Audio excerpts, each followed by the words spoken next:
Welcome back to Boring Dad Sleep Stories. Before we begin today's narration, I'd just like to appropriately acknowledge the source material. This novel is called Sugar the Robot and the Race to Save the Earth by the author Ryan Cartwright, and the original publishing date is 2013. It's obviously not my own work. It's licensed, however, under the Creative Commons Attribution Share-alike 3.0 Unported license. You can find out more about the copyright status of this book and all of Ryan Cartwright's books on his website, crimperbooks.co.uk. This is also linked in the description below.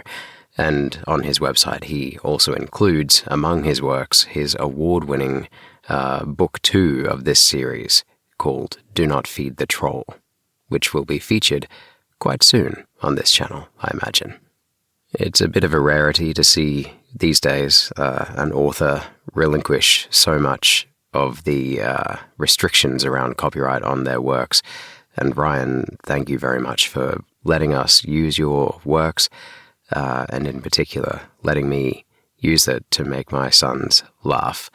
And I've already let them listen to this book before I've uploaded it, and just to let you know, they go wild for just running around our house now and yelling out "Mum's knickers." So thanks very much for that. Cheers. And finally, this narration is a derivative work and is likewise licensed under CC BY-SA 3.0, which basically means that you are free to take this narration and share it however you like, as long as you provide the appropriate acknowledgement, just as I have, both to the author and to myself. This channel in its entirety is dedicated to my 2 sons, who at this point in their life are 3 and just shy of 6 years old. And boys, when I read this book, I thought of you and how much you love and pour your imagination into all the toys that you own. I'm extremely proud of you every single day. Thank you for being you. Avanti. 1. Do you have hobbies? Many people do. I do. For some, it's computer games or wrestling or collecting things like stickers or stamps. Some people's hobbies become their whole life, and some of them are just, well, hobbies, and some of them are very, very weird. I discovered the other day that some people hold competitions for mooing like a cow, and there are people who make their dogs look like tigers. Some people lie down in public places and put a photo of it online. That's it. They don't do anything else, they just lie down. I don't mean they lie down in a pattern or wear some silly outfit, they just lie down. I guess in the end, hobbies are like people. They're all different, and not everyone will find yours interesting. I'm pretty certain not everyone finds my hobby interesting, but that's fine with me. I like robots. That might not seem very strange for a 10-year-old boy, but unlike other boys who like computer games, sport, or comics, I don't like anything else. Not at all. Nothing. Just robots. Mum says my hobby is more like an obsession, which I suppose it is, but at least I'm not mad about jam. My mum makes jam all the time. Strawberry jam, blueberry jam, raspberry jam, gooseberry jam. She even tried making banana jam once. I think there's still some of that on the kitchen ceiling, actually.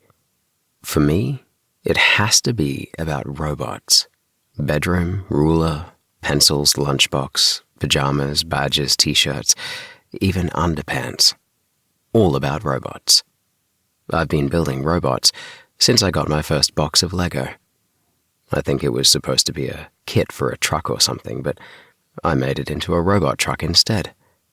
My dream is to build a real robot. I'm not quite there yet, but I will be. I'm going to build a good robot. So many of the robots in stories are nasty and turn against humans. My robot will be different. I don't want to be its master. I want to be its friend.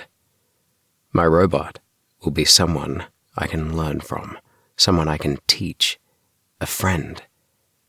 Mum once said there were plenty of those kinds of friends just waiting to be made at school, and she's probably right, but that's not as exciting as building your own friend. I do have friends at school. They are the members of the Roboteers. It's not an official club or anything, just something that a group of us who like robots call ourselves. We got the name from Wikipedia. I looked it up, and it says, a Roboteer refers to those with interests or careers in robotics. That's what our group is made of. Actually, when I say a group, I mean a few. Okay, at the moment it's just me and Priya, but you can't expect too much. After all, we've only been going for 5 years, and we're quite particular about who joins. We did have one other member a few years ago, but he moved away in year 4. I guess my fascination with robots is because of my granddad. He's always fiddling with mechanical stuff, and I suppose it rubbed off on me. When I was 4, Granddad gave me one of his old toys. It was a metal robot called Sugar. Granddad said it was his favorite toy from when he was a boy. He said I had always played with it when I went to visit him. I don't remember that, but I do know that Sugar was about the best present he could have given me. I should explain that Sugar is not what Granddad called the robot. It was my fault he got that name. His real name is Surge. It's written on his box and across his red chest doors in big gold writing. The trouble is that when I was 4, I couldn't read that well, and I got a bit mixed up. I thought it said Sugar, and no matter what anybody said, I decided that was his name. He's been called Sugar ever since, even though his chest still says Surge. Dad always says it's a really sweet name. And then he laughs. He often laughs at his own jokes. Actually, he's usually the only one who does. When Granddad first got Sugar, his eyes flashed and he swung his arms back and forth as he walked. Sugar's eyes flashed, of course. I don't ever remember Granddad having flashing eyes, but come to think of it, he does swing his arms when he walks. Granddad said Sugar's red and gold paint was shiny when he was new, and his chest opened to reveal a laser cannon. It was just a little red light, really, but Granddad always called it a laser cannon. He looked after Sugar really well, but he played with him a lot. By the time I got Sugar, he was still in the original box. It was a bit battered and worn, but there was a cool picture of him firing his laser as he towered over crowds of fleeing people on the front. I loved that picture. I would stare at it for ages, imagining Sugar striding across the earth, but instead of seeing the people running away from him, I thought he was protecting them from some invader you couldn't see. For me, Sugar has always been the hero, and not the villain. Dad said we should keep Sugar safe as he's probably worth some money as a collector's item. Granddad said that Sugar was a toy, and toys were meant to be played with. I agree with Granddad. Besides, I don't know how he could be worth anything now. His paint was peeling and faded when I got him. His eyes never flashed, even with new batteries, and he couldn't even wobble, let alone walk. About the only thing that worked was his chest doors, which would pop open if you pulled on them, and the cannon would flip out. The light didn't come on, but I didn't care. I could move his arms and legs and twist his head, and that was good enough for me. Ever since I got him, Sugar has gone everywhere with me, except to school. I did take him once, on one of my first days in reception. Miss Lapsey let me stand at the front and show him to the class. I was very proud of him, and everybody thought he was great. Then, at lunchtime, someone stuck a pencil into Sugar's eye. I think it was David Trumacher. He's always denied it, but that's the sort of thing he does. The bulb broke, and even though it had no chance of flashing if it did work, this damage was enough to convince me that sugar would never accompany me to school again.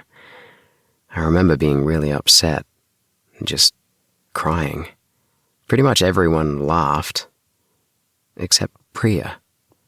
She sat next to me and said she thought sugar was brilliant. Priya said she wanted to be an engineer when she grew up. I thought she meant train driver, but she explained her mum was an engineer who designed bridges. After that, we talked about building stuff all the time. I never realized you could build robots for a living. It wasn't long afterwards that the Roboteers was born. In time, I realized if I was going to build a robot, I needed to practice. I decided to practice on Sugar. To fix him, I knew I had to learn electronics, so I put electronics learning toys on every Christmas, birthday, and internet wish list that I could. I got pretty good at electronics too. Not good enough to build my dream robot, but enough to have a go at fixing Sugar. The first few attempts didn't really work though, and if anything, I think I made it worse. But after a while, I did it. I fixed him. Well, I think it was me. After what happened, you would think I'd be famous, but things don't often turn out like that, so just so somebody else knows, this is the story of what happened when I finally got Sugar working again. 2. One weekend, about a year ago, I was in my room reading up on how to waterproof a servo. Servos are the small motors that are used to make robots move. The problem is that mostly they are only water resistant, not waterproof. This means if you get them too wet, and judging by my experience that is not very wet at all, they stop working. Anyway, I was reading up on how to waterproof a servo when I caught sight of Sugar in the corner of my eye. For a second, it felt like he looked at me, but I thought I must be tired and went back to reading. The trouble was, once I had caught sight of him, I couldn't get him out of my head. It's kind of like when somebody tells you not to think of carrots, and all you can think of is carrots. I bet you're thinking of them now, aren't you? If I'm honest, I found it a little off-putting to have Sugar staring at me like that, so I walked over to turn his head away from me. Then it hit me. Servos. I should probably explain. Earlier that week, I had taken one of my regular looks at Sugar's workings and ended up in the usual place. Nowhere. The problem was that the motor that moved Sugar's head was beyond repair. I had tried to find a new motor for ages, but there weren't any that were the right size. But if I could fit a servo, that might work. I left my book where it was and pounced onto my laptop to check out the available servos. And then I waited and waited and waited. I'm not saying my laptop is slow. It was one of Dad's old ones. But sometimes I think it would be quicker to run to the shops than wait for this thing to fire up a search engine. So, a few days later, a package arrived for me. Mum and Dad took no notice of it because I always had samples of this or brochures of that arriving. When I first started electronics, they insisted they place every order for me. By the end of the first month, Dad got fed up, so he created an account for me at one of the suppliers. He had got them to place a limit of how much I could spend per month. This was fine because normally I was only ordering small parts, which were quite cheap. Of course, there was the time when I accidentally ordered 10,000 resistors and almost blew my monthly budget in one order. Mum had to ring them to cancel the order. I told her to send an email, but she said she wanted to speak to them. I was just worried she'd end up doubling the order or something. It took me a while to get the servo in, But I did it. In fact, it went in so tightly that I had to hope I could wire it up because there was no chance of getting it back out again. I spent 4 days getting it wired in, mostly because I had to go to school so I could only work in the evenings. Once that was done, I thought I might as well try to replace some of the other motors. In the end, it took me 3 weeks to get all the servos in place. Finally, the day arrived when I could try to power up Sugar. Slowly and gently, I placed the batteries in his back and screwed down the cover. I have to say, I was quivering with excitement. For the first time in ages, Sugar was going to work. I stood him up very carefully. Then slowly and gently I slid the switch on his back to on and waited. Nothing happened. So I waited a bit more. Still nothing happened. So I checked the batteries and tried again. Nothing.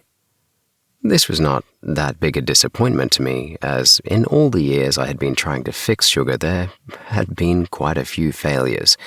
You kind of get used to it in the end, but the way I see it, you can either give up or you can try a different approach. I mean, I was disappointed, but not as much as I would have been when I first got Sugar.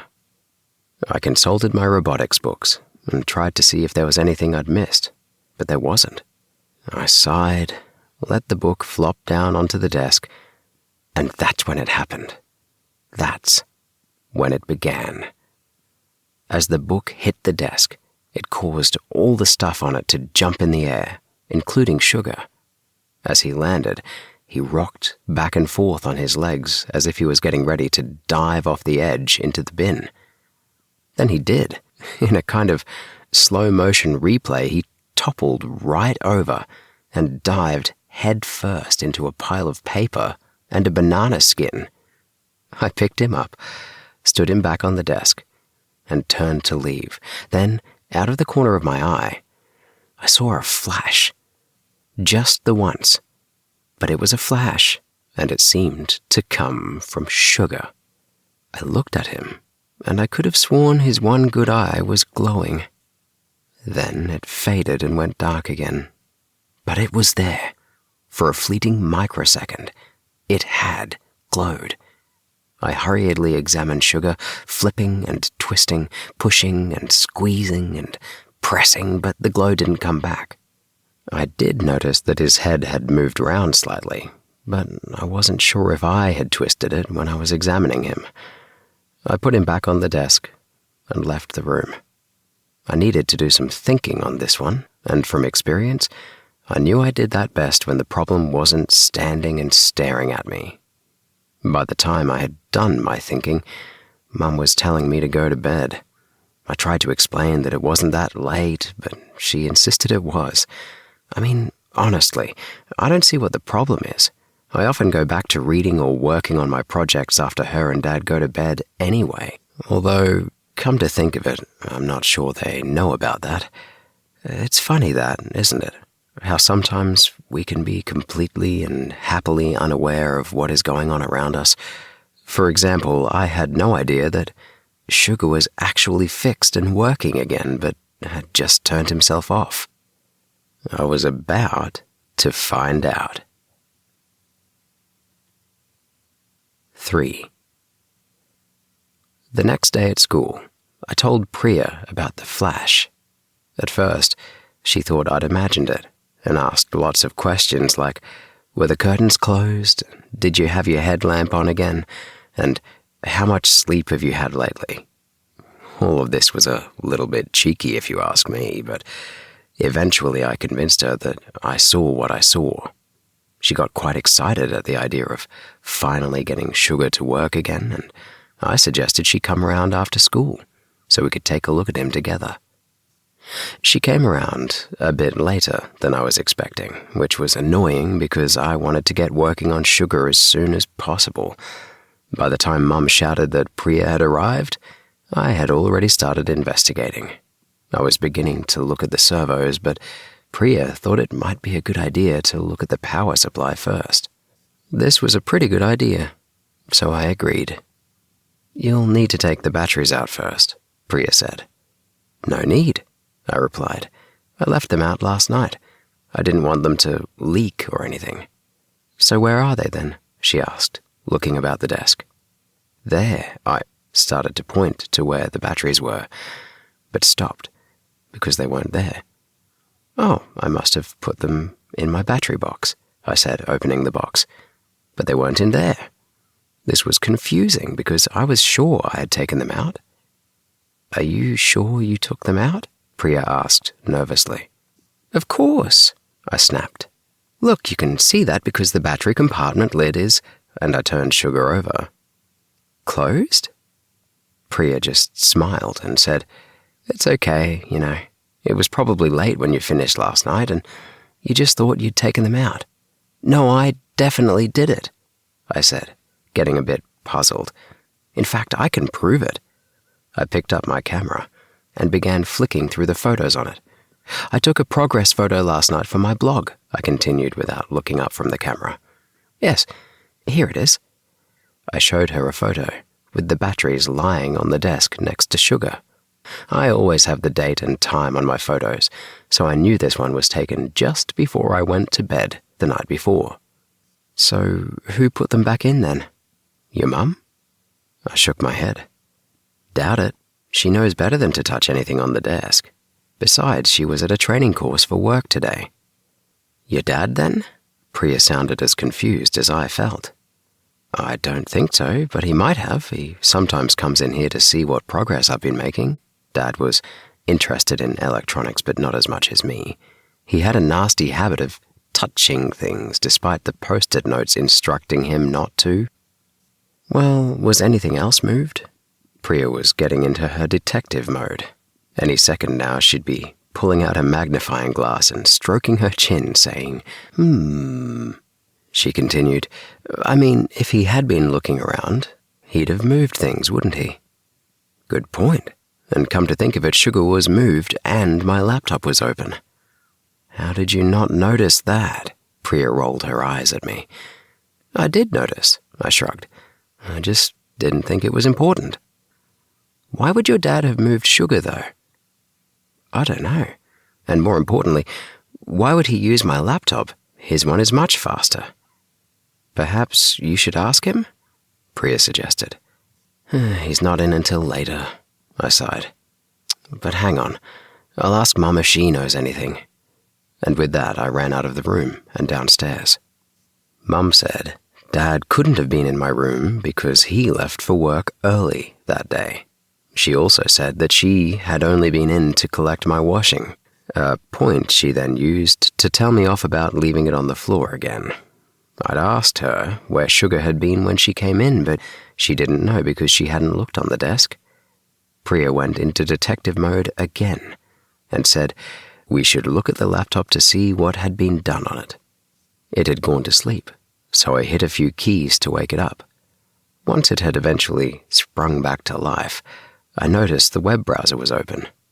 The last few pages showed that whoever had used it had been searching for mobile phone masts, electricity pylons, maps of our local area, and, oddly, star maps for the last few weeks.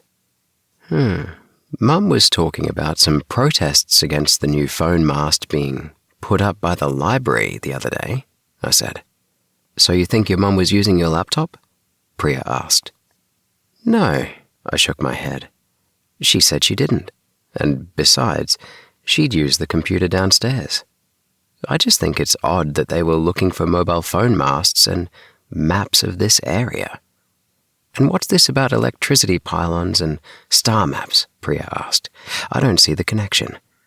"Well, both pylons and masts are tall structures, but beats me why they'd be looking at star maps as well." I started going further back through the browser history and found more weird searches, all to do with communications, the local area, or stars. "It's a real mystery," I said. "But to be honest, as long as nothing has been taken or damaged, I'm not sure what harm has been done." Has anything been damaged?" Priya asked. Not that I can see. Certainly there was nothing wrong with Sugar, I said, picking him up again. Apart from the batteries, Priya pointed out. Yes, that is a bit weird. I looked at the back of Sugar again. But it's interesting that the cover hasn't been done up. Look, it's been closed, but the little screw is undone. It's like someone was in a hurry or was interrupted while doing it. And, Priya interrupted, that one isn't in properly. She was right. One of the batteries was sticking slightly out of the compartment. I pushed it back in, and almost as soon as I did, Sugar's eye flashed. See? I shouted. I told you I wasn't imagining it. I did believe you eventually, you know. Priya seemed a bit put out by my remark. But the point is, I continued without really listening to her, that he works. I stood him up and switched his power switch on. Almost as soon as I did it, I said, hang on, how did the light flash? If he was turned off? Short circuit, perhaps? Priya said, but before she could finish, Sugar suddenly leapt into life. His eye flashed, his head spun, and his arms flailed around like a gorilla being chased by a bee. Best of all, his legs started moving. Priya gasped, and we sat and watched as Sugar started to walk. I had a huge, beaming smile on my face. After all that time, Sugar was finally working again. I couldn't wait to show Grandad. Sugar, his beloved robot, was working again, and walking. In fact, as I watched, I could see that Sugar was walking right off the edge of the desk. Not again, I groaned. I dived to catch him, my arm at full stretch as the moment seemed to pass in slow motion. My fingers were tantalizingly close as he toppled, wobbled, and fell. I watched in despair as he fell past my fingertips and landed with a resounding thump. Nobody spoke for a few seconds, and I sat on the floor, looking at Sugar's one good eye. Slowly, I got to my knees and picked him up. The switch was still in the on position, but Sugar was definitely not on. I fiddled with the switch a few times, but nothing happened. I gave him a little shake and was reassured that there was no rattling sounds other than what I was used to. Eventually, I sat there on the floor with Sugar in my hands and just stared at him. A moment of pure joy had been shattered in an instant as years of work was smashed. Thankfully, Sugar wasn't smashed, but he still wasn't working. I could tell Priya was looking at me, and I could feel a lump in my throat. Instead of crying, I got angry and shook Sugar quite hard. I'm not sure if I expected anything to happen or not when I did that, but nothing did. He just lay there with that cold, staring eye looking at me. I put him in one hand and tapped his head. Sorry, Sugar, I said, chokingly. I should have put you on the floor and not the desk, but I didn't think you would actually start walking, you see, and all I wanted to do was just get you working again. Now I've probably broken you forever. Priya put her hand on my shoulder. Don't be so hard on yourself, Tim. There was nothing you could have done. It was just an accident, and, we don't know he's broken, do we? I looked at her, amazed. What? Yes, we do. Why would you say that? Priya gave me a puzzled look. Tim, the battery came out when he fell. Look. She pointed at the battery by my foot. I picked it up and put it back into Sugar, hopefully. Nothing happened. Well, almost nothing. He didn't start moving or anything, but his eye did glow faintly. See? Priya said excitedly. He is working. Not like he was before, I said. But, yes, he's still working, and yesterday he wasn't working at all. I gave him a more affectionate tap on the head and smiled. Hello, Sugar. Good to have you back. Hello. I gasped and looked at Priya. That sound had come from Sugar. I looked at him, and his eye lit up brightly. Hello, he said again. Hello? I replied, hesitantly. Tim, what? Priya whispered, but I held up a hand to stop her. Who is this? I asked. I knew the sound was coming from Sugar, but I also knew he didn't have the capacity for speech. So this had to be his speaker picking up a mobile phone signal or something. No answer. So I tried again. Who is this speaking? The probe must reply. The probe? Asked Priya. What's the probe? Don't you read any science fiction? I sighed. Not as much as you, she retorted. I ignored her and carried on. Probes are machines, robots I guess, sent out to find out about other places. Sent by whom? Sent by someone else. I was getting a bit excited. I don't know exactly, but someone. Maybe someone, I chose my words carefully, not from this world. Yes, not of this world. We both sat back, startled. Priya pointed wide-eyed. He can understand us. So it seems, I said, and that means we can ask questions. I leant towards Sugar. What is the probe? The probe is before you. What does that mean? I asked. Now it was Priya's turn to sigh. It means that Sugar is the probe, silly. But how? I asked her. He's a toy robot. He hasn't worked for years, so when did he suddenly become a probe? The probe has always been the probe. So why has the probe been silent for so long? Malfunction. Tim repaired the probe. Tim, Priya whispered. You just said you added some servos. But that's all I did. I turned to her. Just some servos to replace the broken motors. So how did you repair Sugar then? Search me, I shrugged. The probe was fixed when Tim repaired the power source. So that's what I did. It must have been when I was fiddling with the servos and reconnected the battery holder. As good as this information was, though, I realized we were missing out the important stuff. Where are you from? I asked Sugar. I come from the Masters, he replied. What Masters? Where are they? Priya demanded. The Masters are not of this world. The probe was sent to discover if this world is suitable. Suitable? Suitable for what? I leaned in. Sugar's eye flashed off and on, and then he said, For occupation. Occupation? Priya gasped. What do you think he means? I don't know, I replied. Occupation means living or staying in a place, but... And then, speaking to Sugar, I asked, Occupation of what? Occupation of this world. We both sat in silence for a few moments, taking it all in. So, I said to Priya, he means invasion. Whoever has sent Sugar here means to invade the Earth. You think so? Priya didn't seem convinced. But why? That's what we need to find out. I asked Sugar, what is the purpose of occupying this world? Sugar was silent for a long time, so I repeated the question. Not understand purpose. Priya tried.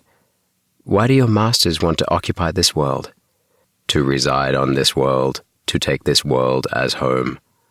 Priya puffed out her cheeks. Wow. Now what do we do? I thought for a bit and said, I'm not sure we should do anything just yet. Priya was flabbergasted. Nothing? What do you mean? I looked at her and explained. Look, this is a toy robot.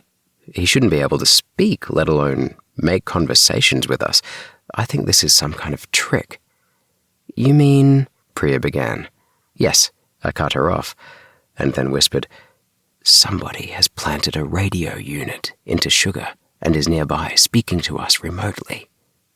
Why would they do that? She asked, and then followed up with, "And who could it be?" "I have some ideas who it might be, but as for why or how come to that, I don't know. I just think for now we should— What is it?"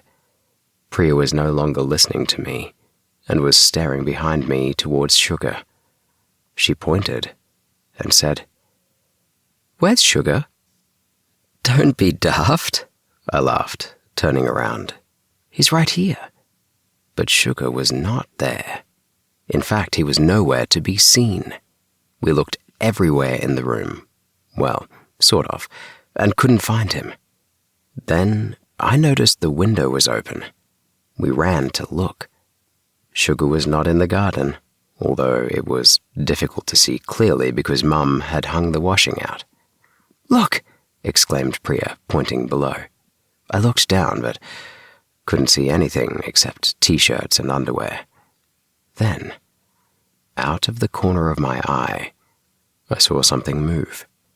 "What is that?" Priya asked. "I think," I said, leaning forward, "that is a pair of my mum's knickers. They must have broken his fall." Priya said.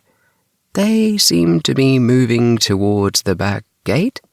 Suddenly a pair of metal legs appeared under the knickers. We looked at each other and shouted together, "We've got to stop him." 4. Quickly we ran downstairs and out through the kitchen. Mum shouted something after us, but I was far too excited to listen. We ran through the back garden and out of the gate. "Which way did he go?" I shouted. Neither of us had noticed, so we started looking around. Just then, Dad came up the alley. I ran towards him while Priya ran to the other end of the alley. "Dad," I grabbed his arm, "have you seen Mum's knickers?"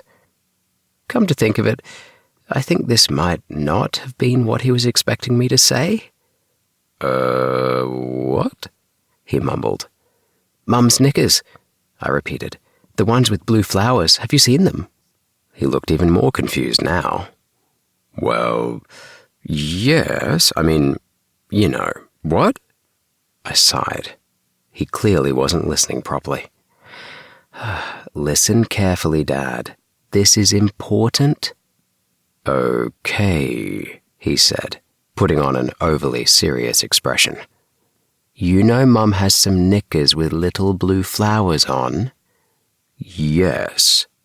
"Have you seen them go past here?" "What? Has somebody stolen them?" "Sort of, yes." "Have you seen them? Did they go past you?" "Tim, are you feeling okay?" "I'm fine. I've just lost Sugar." "Sugar? The robot?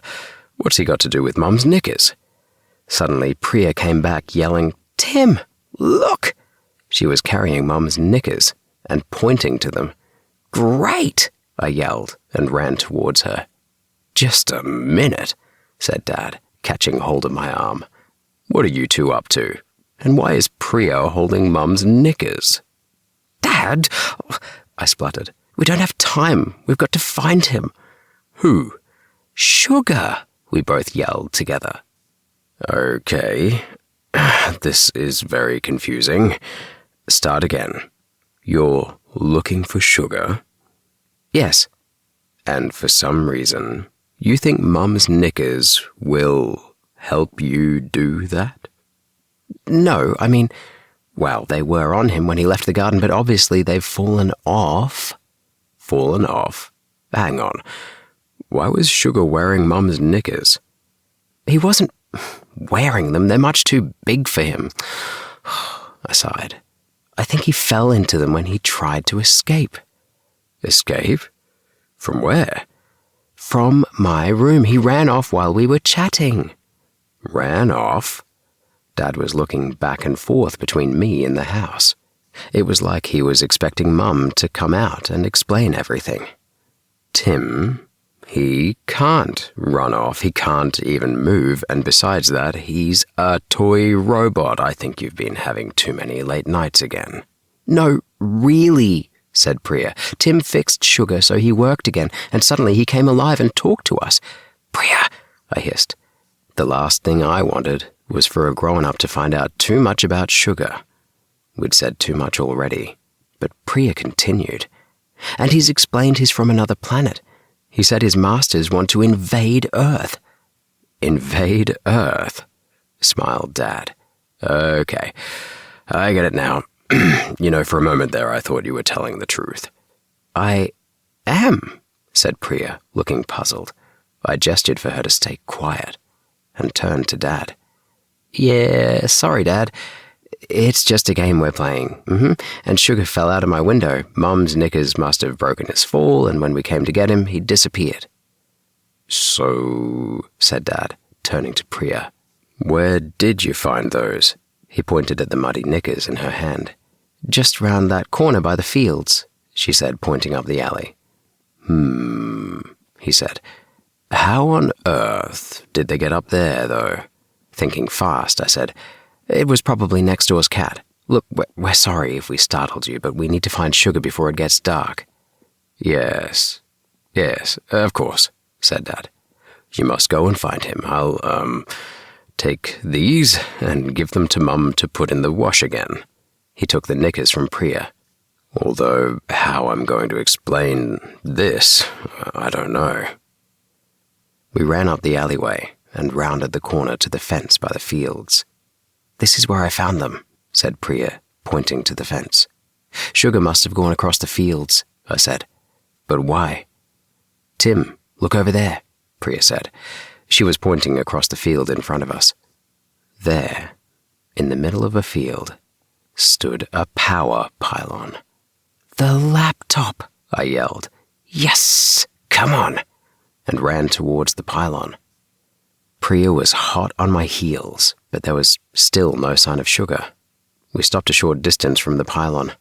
There was a fence around it, with a lot of warning signs. Aside from that, we both knew they could be dangerous things, pylons. "Can you see him?" I whispered. "No," Priya whispered back as we sat in the grass. "Why do you think he came here?" "The laptop," I said. Somebody had been researching pylons in this area. "No, I knew that," she said. "I meant, why did he want a pylon at all?" "I don't know. Let's think back to what he said." It still sounded weird that we were talking about Sugar. "He said something about a probe and out of this world, and something else about replying." Priya was good at remembering that kind of detail. "Replying?" I said. "Perhaps that's it. Perhaps he wants to call his masters." "But," said Priya, "that's an electricity pylon, not a mobile phone mast." "Yes, but perhaps he wants to use it like a big radio aerial," I said. "Or maybe," Priya interrupted, pointing up at the pylon. "He wants to use it to get higher up." I looked where she was pointing, and there, crawling up the side of the pylon, was Sugar. In each of his hands, he held a magnet, and he was using them to stick to the pylon like a spider. "He must have got those magnets from my toolbox," I said. "But you know what this means?" "Yes," Priya said, as we watched Sugar climb to the top of the pylon. "He really is alive." "Well, yes, that too," I said. "But it also means he's going to call down the invasion." 5. "What are we going to do?" Priya said, throwing her arms into the air. "I suppose we should tell someone, but who would believe us?" I answered. "But surely if we just show them where he is, they'll have to believe us, won't they?" Priya said, pointing up at Sugar, who had now reached one of the upper arms of the pylon. "I guess so, but they're adults. They'll just think we put him up there." "We're not that stupid," Priya exclaimed. "It's way too dangerous to climb up there." Adults always think they are the clever ones and we're just kids," I sighed. "Besides, by the time we convince somebody, he'll have made the signal. We need to stop him now." We both slumped in the grass and leaned against the fence. Both of us were thinking the same thing. How on earth were we going to stop Sugar making that signal? I looked up at him and could just make out his silhouette against the sky. He was standing with his arms raised, and there were blue sparks coming from his antennas. "We're too late," I said. "Look, he's started already." Priya took out her phone and started fiddling with it. "You can't video this and put it online," I said. She didn't look up, but just said, I'm going to see if I can detect his signal." "How?" "Look, he's a fairly simple piece of electronics." "Apart from the walking, talking, and invading the Earth bit, you mean?" "Well, yes, apart from that, but he doesn't have a big transmitter up there with him, so maybe he's using the mobile phone networks to communicate with his masters." She was getting excited now. "Maybe. Even if he's not, it's bound to be some form of radio wave. So his signal should interfere with my phone," she explained. This actually made some sense. "True," I said. "But even so, what good is that to us?" "At least we'll know that he's signaling. At the moment, we don't know what he's doing up there." "Good point," I agreed. "Okay, so do it, and let's see what happens." Priya fiddled with her phone. "I'm getting it to scan for all networks now." The phone vibrated a few times, and the screen had a little animation on it. But beyond that, nothing happened. Priya fiddled with it some more and then said, "I'm not picking up any networks in this area, so something is blocking them." "So he is sending a signal." I gazed up at Sugar and saw that the blue sparks were getting brighter. Whatever he was doing, I had a bad feeling about it. Somehow, we had to get him down or stop him signaling, but it was far too dangerous to climb up there. There were stories of idiots climbing pylons for a dare and getting fried. Whiz! Something flew past my ear. Then something else did, and then again. I turned round to see Priya looking on the ground. "What are you doing?" I asked. "Looking for more stones to throw at him? Maybe we can knock him down." "You'll never reach him from down here?" I said, and then as I thought about it, "But maybe we don't need to throw anything. Wait here." And I started to run back to the house. "Where are you going?" Priya shouted after me. "Just keep an eye on him," I shouted back without stopping. "I'll be back in a minute." I ran as fast as I could back to the house and through the back gate. I heard Mum and Dad in the lounge as I ran past. I ran to my room and quickly grabbed what I was looking for. When I got back downstairs, Mum was blocking the back door. "And where are you going in such a hurry?" she said. I skidded to a halt just before I ran into her. "Mum, this really isn't the time. I need to get back to Priya with this." I held up what I was carrying. "But I thought you hated that," Mum said, looking puzzled. "Well, it is a bit lame, but me and Priya..." "Priya and I..." Dad interrupted. Sometimes Dad's pedantic grammar corrections could be really badly timed. "Sorry, Priya and I continued, are working on a project up in the backfields, and we need this." Mum shook her head dismissively. "Well, before you go, you can explain what you know about these." She held up a pair of very muddy knickers with blue flowers. I looked at Dad accusingly. "I thought you said you'd explain to her." "I tried." Dad shrugged. "But to be honest, I didn't really understand it myself. I thought it best if you explained it." Sometimes my dad is a right coward. "Well," Mum said, folding her arms. This was it. I could either tell them the truth or tell them something they'd believe. I thought about it for a second and realized that as much as I wanted this to be just between Priya and me, we would need help if we were to stop the invasion. I took a deep breath. "Okay. Yesterday I got Sugar working and..." "You got him working?" Dad interrupted. "Yes, but that's not important. The thing is he..." "Not important," Dad said. "Tim, you've been working on him for 5 years. How can it not be important?" 4 years actually, but, well, it turns out there's more to him than meets the eye, I said. A lot more. I expected one of them to interrupt, but they just stared at me. I carried on, trying to find the right words to tell my parents that my toy robot wanted to take over the planet. It turns out that he's alive, and yesterday he started looking up things on my laptop. Alive? Mum said. Oh, now you're making things up. No, it's true, Mum. Yes, Sugar is alive. He's not, well, human, but he is definitely alive. I see, said Dad. And you know this. How? Mostly because he can talk, I said. This was when they really started to think I was making it all up. Mum looked at Dad. Dad looked at Mum, and both looked at me as Mum said, Now, Tim, I know this is fun for you, but I want the truth now. What happened to my knickers? Sugar escaped out the window and fell into them. Then he ran out of the gate, dragging them with him. There, I'd said it. I felt better for the truth coming out. Oh, for goodness sake, Mum said. Tim, Dad said sternly. Enough about Sugar. How did Mum's knickers end up at the end of the back alley? But, hup, Mum said, holding up her hand and snapping her fingers closed.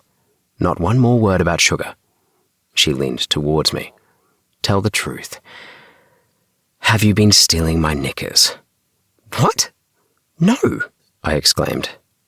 I don't think we're saying Tim stole them, are we? Dad said. I blooming well hope not, I said. Well, explain how they got like this then, Mum said, holding them up. They really were very muddy. At this point, I decided this was all taking too long, and reverted to the same story that Dad fell for. I explained, with the help of Dad, that Sugar must have fallen out of my open window and landed in the knickers. I said that the knickers must have acted like a parachute and Sugar drifted over the back gate. Somehow the knickers must have gotten caught up on next door's cat and he dragged them to the muddy field along with Sugar. Okay, that sounds reasonable to me, Dad said. Does it? Mum said. Really? I said, even more surprised than Mum. Yes, Dad replied.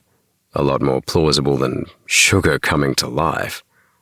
Well, if you put it like that, yes, I suppose it does, Mum said. So, can I go now? I asked hesitantly. Yes, Mum said, and then just as I started to run off, she said, But these knickers are ruined. I'll have to buy new ones now, and I'll be taking the money out of your electronics fund. What? I stopped and turned. It's only fair, Tim, Dad said. After all, you did ruin them. I thought we just agreed it was an accident. Yes, but it was your toy which caused this, Mum said. They were my favorites, too. They were her favorites, Tim, Dad said with a mock frown. This got him a dark stare from Mum. This was getting silly. I could be there forever. I had no choice. Okay, that's fine. You buy a new pair and take it out of my electronics money. Thank you, Mum said, smugly. So, now can I go? I asked again. Have you tidied those clothes off your bedroom floor yet? Mum asked.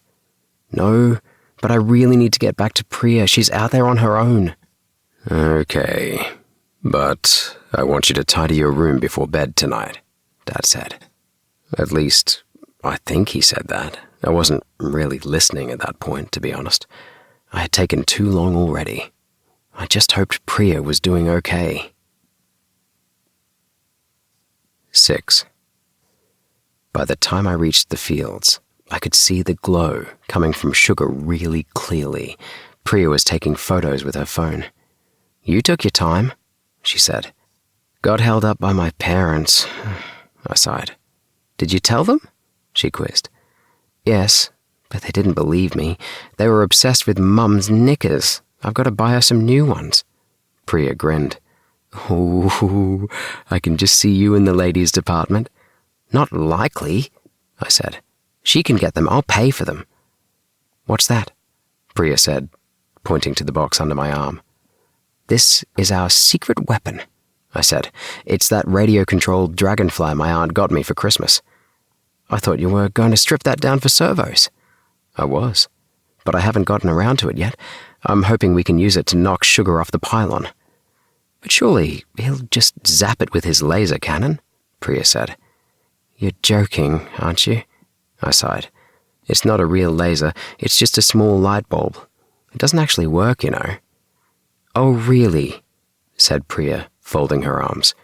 "Yesterday you thought Sugar was just a toy robot. Now he's walking, talking, and calling down his mothership." Yes, good point," I said, sheepishly. "But I suppose we'll have to risk it. Help me launch it, will you?"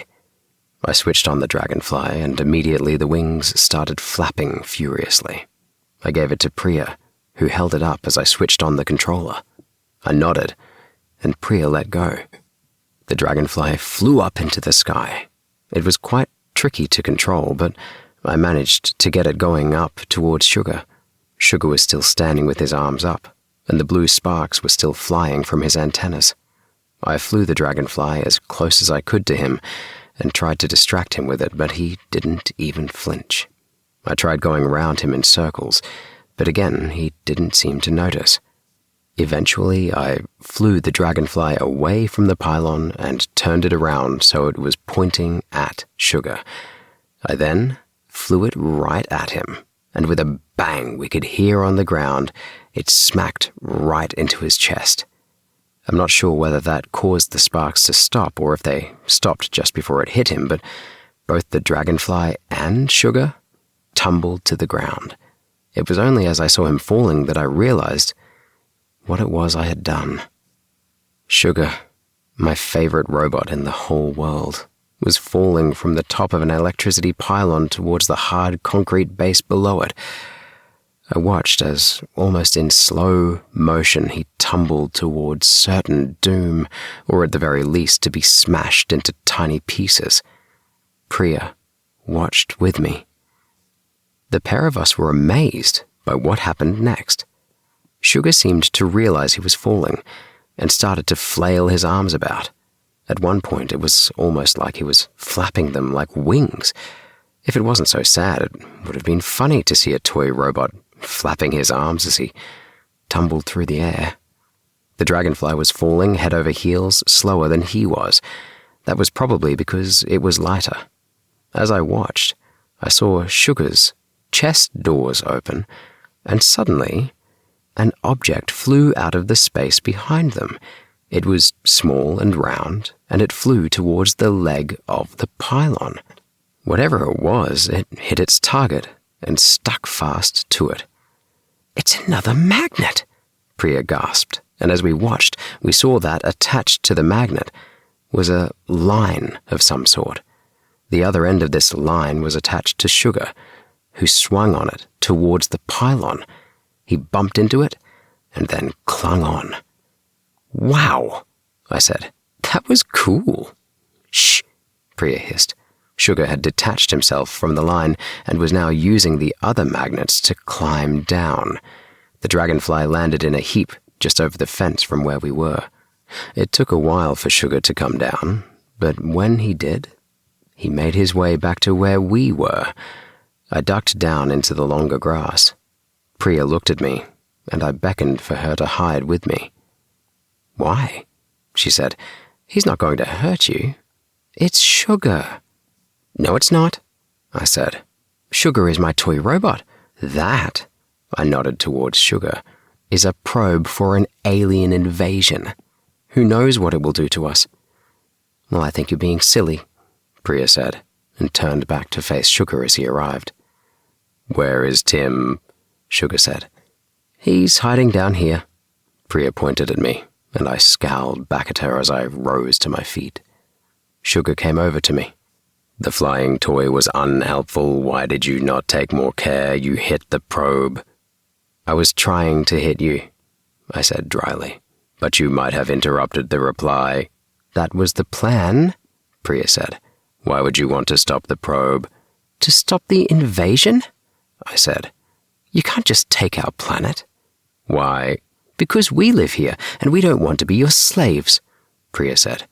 What is slave? A slave is somebody who is forced to work for someone else without choice. Like a probe. Sort of, but not machines. People, I explained. But what we are saying is that your masters cannot occupy this planet. We occupy this planet. But the reply has been sent. What do you mean? Priya said. It is too late. The probe has replied. The masters are coming. We sat in silence. We were too late. The aliens were coming and would probably conquer the Earth in the next few hours. Shouldn't we tell people? Priya asked. I shook my head. No point. They wouldn't believe us. I turned to Sugar. How long until your masters arrive? The masters will arrive soon. Where will they arrive? I asked. Here. The primary ship will be here shortly. There was nothing to do. So we sat and waited. Sugar retrieved the dragonfly for me, which was kind for someone who had just started the end of the human race. Eventually it began to get dark, and I thought we should head home. Suddenly, Sugar sprang into life, whirring and spinning and flashing his one good eye. The masters approach. Where? Priya asked. Look, there. I pointed to a small, dark shape in the sky. It looks like it's hardly moving, Priya said. It must be far off, so each movement will look tiny from here, I said. We stood and watched it together. Eventually it got a bit bigger, and we could make out it was a disc shape, with lights below it. It seemed to be taking forever to land, and at one point I wondered if it had stopped. Sugar's antennas started sparking again, and suddenly the ship started moving towards him. I nudged Priya's arm and whispered, Look, there's a chance they might be friendly, but if they look threatening, we'll have to run for it. If that happens, head to my house. Okay, she said, and we watched as the ship grew bigger. Then an idea came to me. I turned to Sugar. You know everything about your masters, don't you? Unknown, but the probe has a lot of data about the masters. Do you know their weaknesses? I pressed. Do not understand weakness. What are they afraid of? I asked. Tim? Priya asked. What are you doing? Interrogating him. He might have some information which can help us save the Earth. And then to Sugar. What are your masters afraid of? The masters have no concept of fear. They must be afraid of something, even if it's just something they try to avoid. Extinction. Extinction, Priya said. Yes, they wish to avoid extinction. So they are afraid of dying? Priya asked. Isn't everyone? I replied. This wasn't as helpful as I'd hoped. I turned back to Sugar and said, Is there anything your masters consider a danger to them? Anything on this world? Sugar whirred and crackled a bit and then said, I do not have that data. I tried again. Why did they choose this world to invade? It is compatible with their home world, and time is short. Why is time short? Priya asked. Never mind that, I said. Look. The ship was definitely getting closer now, and it was slowing down even more. This seemed odd, because it still looked too far above the ground to be slowing down to land. Why is it slowing down? I asked. They will soon land, Sugar said. Suddenly, he turned to me and said, Tim, I am sorry. What? I said. I never wanted to end the human race. Oh, be quiet, you bag of bolts, I shouted. Tim, Priya said. Well, I said, throwing my hands up in the air. A fat lot of good him being sorry will do us now. But, she continued, Sugar just said, I. He didn't refer to himself as the probe. So? So it's like he's different, like he knows what he has done. Yes, I know what I have done, and I am sorry. So what have you done? I asked. By calling down my masters, if you are correct, I have started the end of humanity. Okay, so you're sorry, I said. Yes, I am sorry. I never wanted to be the probe. I liked being Sugar. This was amazing. Sugar knew who he was and what he had done. This is what I had always wanted, a robot who was my friend. The only trouble now was that it might be too late. Why did you become the probe then? Priya asked. I had no choice. When Tim fixed me, my original programming took over. So what has changed now? I asked. Why are you suddenly Sugar again? Now my masters are here, my job is done. I have been released. Now I know what I have done, and I want to help. That's all well and good, I said, bending down to him. But I'm not sure you can. For a start, you're just a toy robot. And secondly, it's just about too late.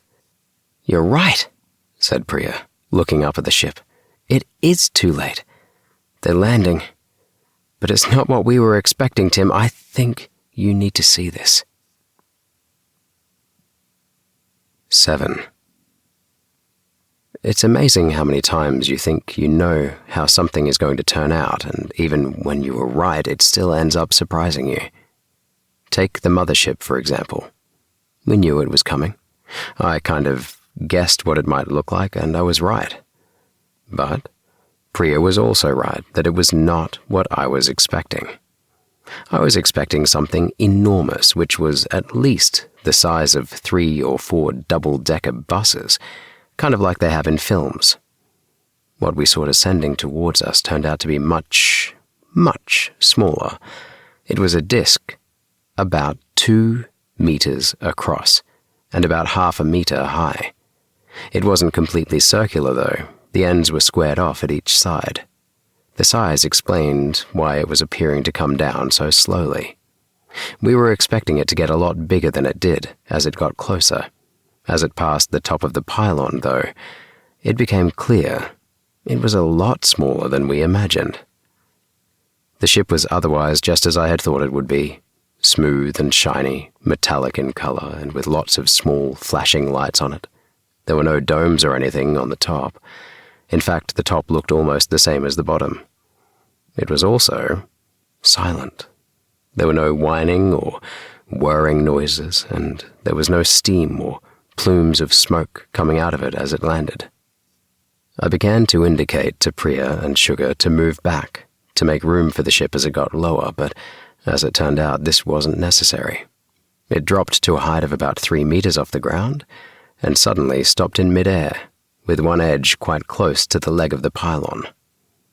We stood and watched in silence as it spun around. I'm not sure either Priya or I could think of anything suitable to say, and we were quite simply awestruck by what was in front of us. Suddenly, a panel slid open on the side of the ship, and a metallic bar came out slowly towards the leg of the pylon. As it got halfway, the bar was joined by a second behind it, and then a third between and below the first 2. All the bars attached themselves to the pylon using some kind of finger-like clamps. Most of the lights went off on the ship, and it just sat there, fixed to the pylon. I puffed out my cheeks and looked at Priya. "Now what?" she whispered. I shrugged and said, "I'd take a few more photos if I were you. Nobody is going to believe this." Sugar walked in front of us and turned to face us. "When they appear, they will not understand your language. I will translate." "How many are there in that ship?" I said. I was expecting it to be bigger. "That is a main transport class vessel. At full capacity, it contains 120 crew as well as up to 50 passengers. 170? I claimed. In that? Correct. How big are they? Priya asked, but Sugar didn't answer her question. Instead, he turned to the ship and said, "Look, they are exiting the ship." All at once, several small panels slid back on the underside of the ship, and small ropes no bigger than string dropped through them. Then, one by one, the aliens appeared, slowly lowering themselves down the ropes. There were, in all, about 30 aliens who came out of the ship. The first thing that struck me was their size. They were no more than 5 centimeters tall, but not all the same height. They were different heights and shapes and sizes, much like humans are. In appearance, they were much like us. 1 head, 2 arms, 2 legs, 2 eyes, a sort of nose, and a mouth. They didn't have hair, but some of them had patterns on their heads which were different from each other. They were a range of different colors and shades, again as different as humans are from each other. The other thing that surprised us was that none of them were robots. "Oh," said Priya. "I was kind of expecting them to look like sugar." "Yes, and I thought they'd be bigger," I said. "If this is an invasion, you and I will be able to stop it by stamping on them." "We don't know what weapons they have yet, Tim," Priya pointed out. "And besides, we don't know that they mean any harm yet. Priya, they are invading our planet. I think we can safely say they mean us some harm. All I'm saying is that if they were going to zap us with lasers or something, they would have done it from the ship by now, wouldn't they?" She shrugged her shoulders. "Perhaps they are just investigating first." "Maybe," I replied, and turned back to the groups of aliens descending from the ship. They were wearing some kind of uniforms, which was a relief. I'm not sure I'd want the first aliens I ever saw to be naked, although, to be honest, I'm not sure how I would tell if they were. One by one, they slid down the tiny ropes and landed in the grass. Here, they met their first problem. The grass was long, so long it hid the aliens not only from us, but from each other. They started to make little noises to each other, and then they started to jump up and down to see each other. This was very, very funny to see because none of them seemed to time their jumps at the same time, so they just kept bobbing up and down like one of those whack-a-mole games at the arcade. Both Priya and I started to laugh. The noise of our laughter made them stop jumping and look in our direction. Suddenly, the grass started to flatten around one of them in a circle. Then another did it, and another, until eventually there were a number of flattened circles in the grass. I could now see that each alien was holding a long, for them, rod, which glowed at one end. The colors of the rods varied from green to blue to purple, but it was clear that they used the rods to flatten the grass down, somehow. They then made paths of flattened grass between each other, and eventually they all gathered in the larger of the circles near Sugar. Sugar stepped forward and kind of bowed to them. They gave a little nod back to him. Sugar made some weird noises in response to which one of the aliens made similar noises. This continued for a bit, while the others stood around, looking into the grass around them. "I think that one must be in charge or something," I said, nodding towards the one in the center. "Look how the others are guarding it." "Yeah, I think you're right," Priya said. "I wonder what they're saying." I was just about to comment when Sugar turned to us and said, "This is the one who will speak for my masters. I will translate between you. They have some questions for you." "Okay," I said. "Explain that we will do our best, but we are just children and do not represent the views of everyone on this planet." "I have done that. They do not think their questions will be too difficult for you." "What a cheek," I said quietly to Priya. "We're not that stupid." And then to Sugar I said, "Tell him we have some questions too." "My masters do not have male or female. They are just as they are, but I will tell them."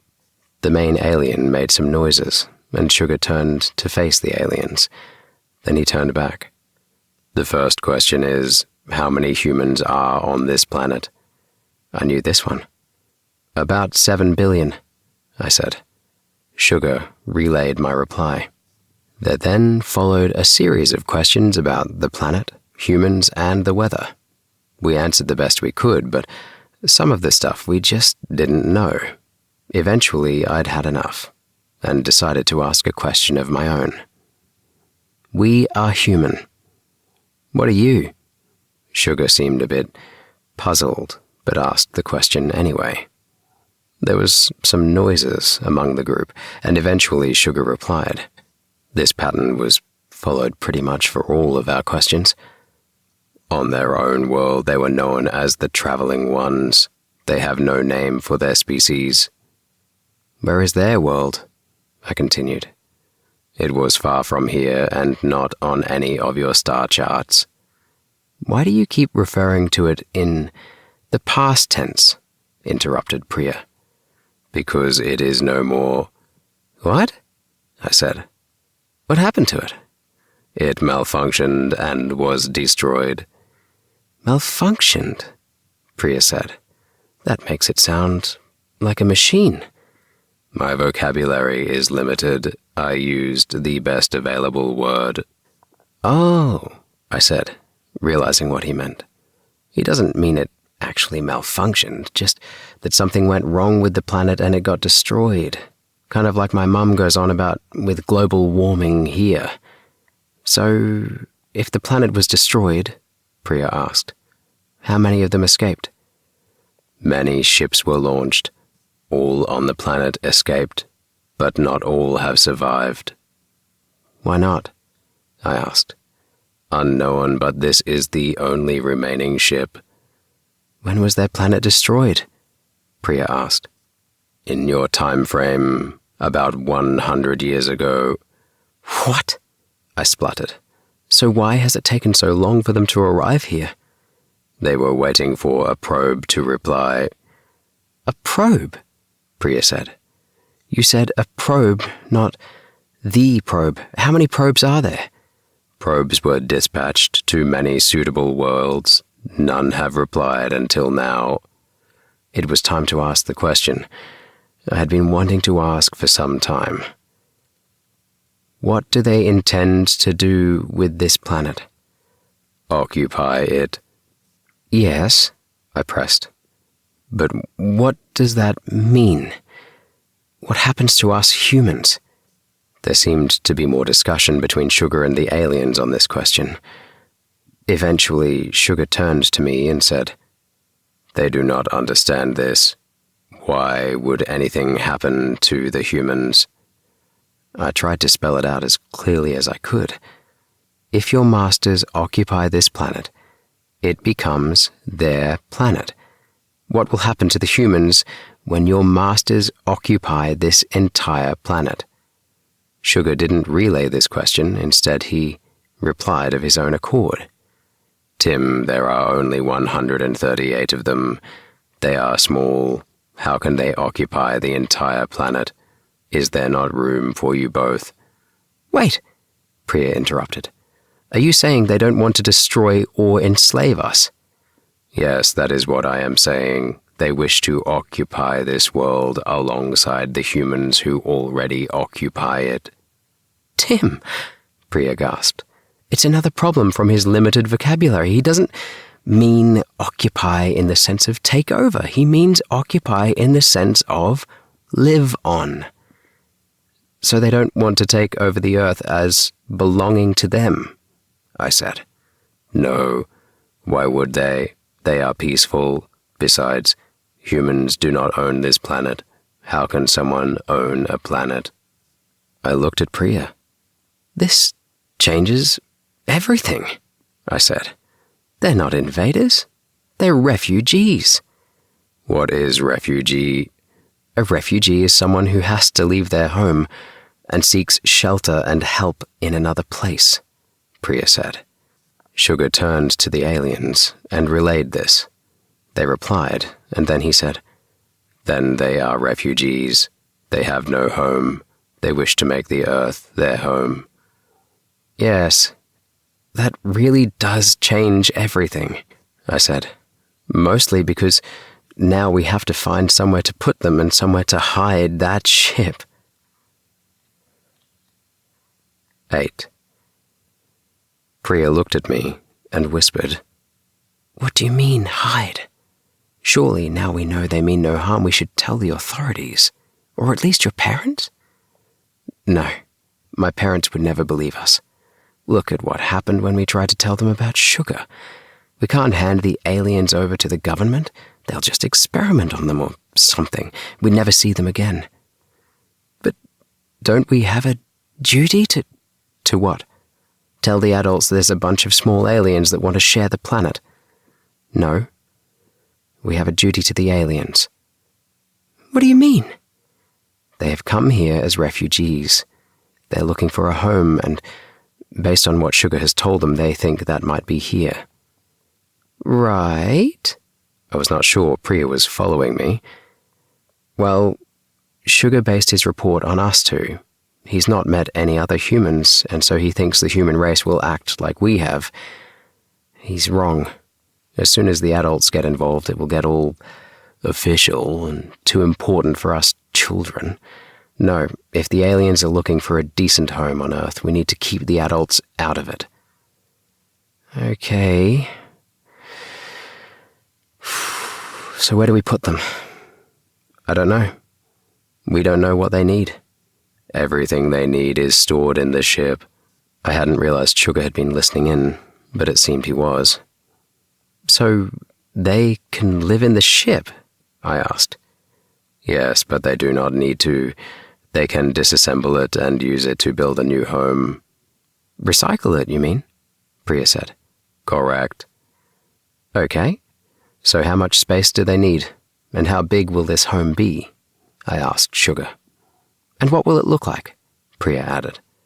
"They can construct the home to look like anything. They are used to making things which blend in with the surroundings." "Really?" I asked. "Yes. Look at me, for example." "Good point. So how much space do they need?" "A minimum of 1 meter wide square by 1 meter high." "Okay, that's a start," I said. "Can you get them to stay here and stay hidden? We need to find somewhere for them to live." "I will convey your request. Tim and Priya..." "Yes," we both answered. "Thank you." "For what?" I asked.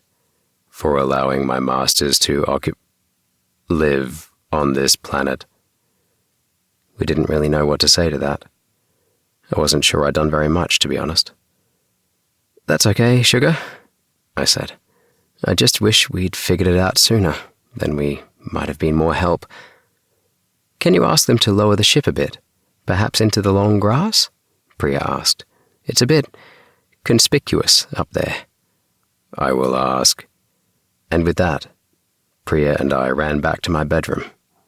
There was no room in my garden. The space behind the shed wasn't wide enough. We called up a satellite map on my laptop and had a look around. After an hour, we had found nothing that was big enough without drawing attention to itself. "We'd better get back to them," I said. "There's no telling what they're up to by now." We headed back, feeling a bit sad. I was sure there would be somewhere the aliens could live. As we turned into the alleyway behind the house, Priya was still trying to think of a suitable place. "What about the allotments at the other end of the alley? Couldn't they use those?" "Priya, I don't think they can disguise the ship as an allotment." "They don't need to. They just need to disguise it as a shed or something." "Okay, but won't the allotment users wonder where the new shed has come from?" Yes," she said. "I hadn't thought of that." "But," I said, thinking aloud, "maybe disguising it as an allotment is not such a bad idea." "What? What if it was underground?" "I'm not following you." "All this time we've been looking for a space where a structure could be placed above ground. What if the home was underground? As long as it was out of the way, nobody would notice." Okay, but what about the entrance to it? Surely that would be visible. Yes, I said, and then a thought struck me. Oh, unless it was supposed to be. What if it was a manhole cover? It might work, Priya said. We need to ask if they're okay living underground.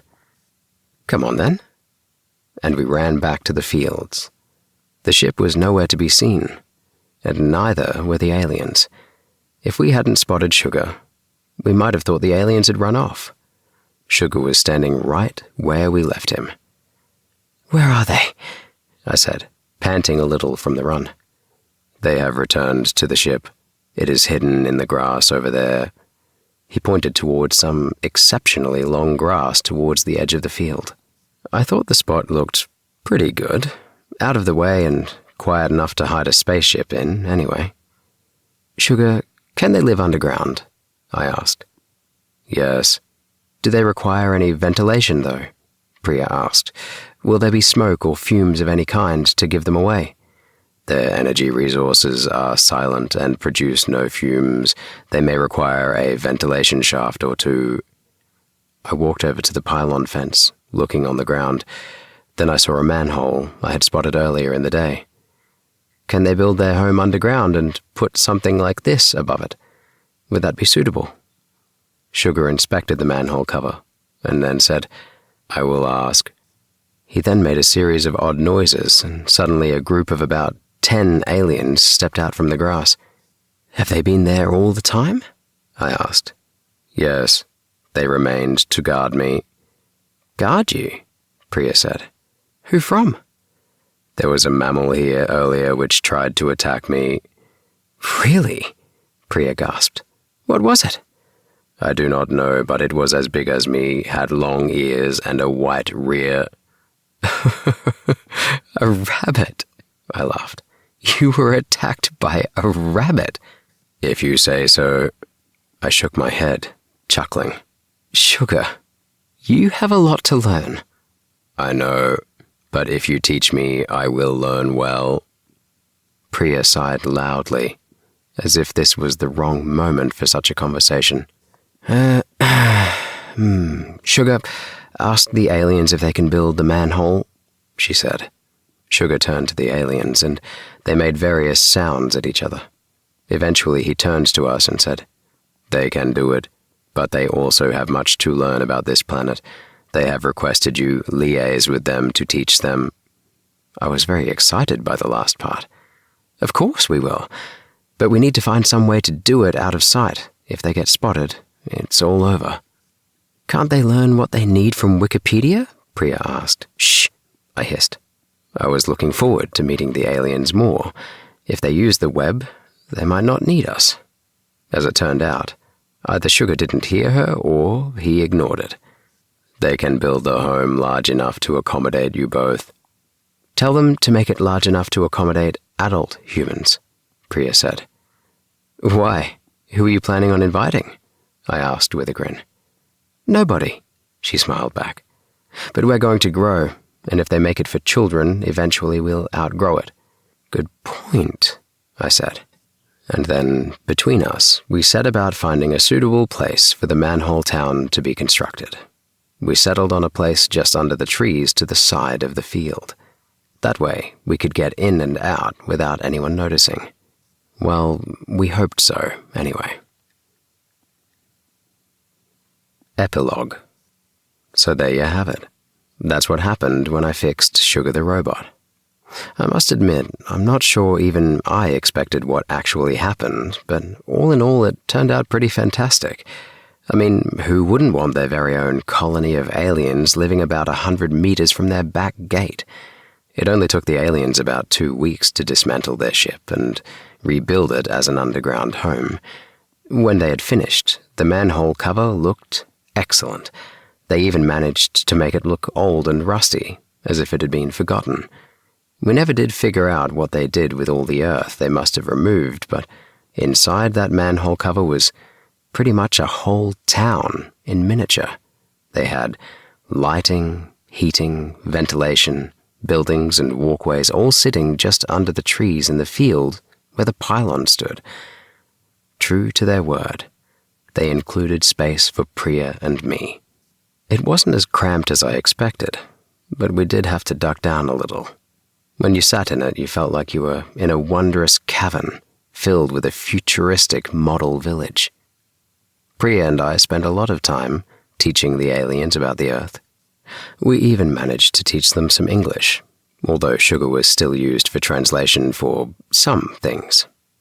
They taught me and Priya a lot about electronics, but even though they had more to teach, they only went so far. They kept saying that we were not yet ready for all their knowledge. We were just glad to know what they taught us, and we knew in time they would let us know more. Once they had landed here on Earth, they had no need for a probe, and once they learned English, they had even less need. They were planning to disassemble Sugar, but I stepped in and said he was mine now, and they had no right to take him apart. They didn't understand this. As far as they could see, he had no purpose any longer, and his parts could be used elsewhere. I explained to them that most of his parts were mine, not theirs, as their ones had malfunctioned. I also told them that Sugar was much more than just a probe now. He had told us he liked being Sugar, not the probe, and he wanted to remain as Sugar too. Eventually, between me, Priya, and Sugar himself, we persuaded them to turn him over to me. They even helped me fix his broken eye and expand his vocabulary. They were going to replace his laser cannon with a real one, but Sugar said not to, as he didn't want to have a weapon. So they replaced it with a grappling hook and some other cool gadgets. So after all that, I had achieved my dream. I had a robot of my own. A real robot. My dream robot. A good robot, not a slave. He is my friend, and his name is Sugar. The end.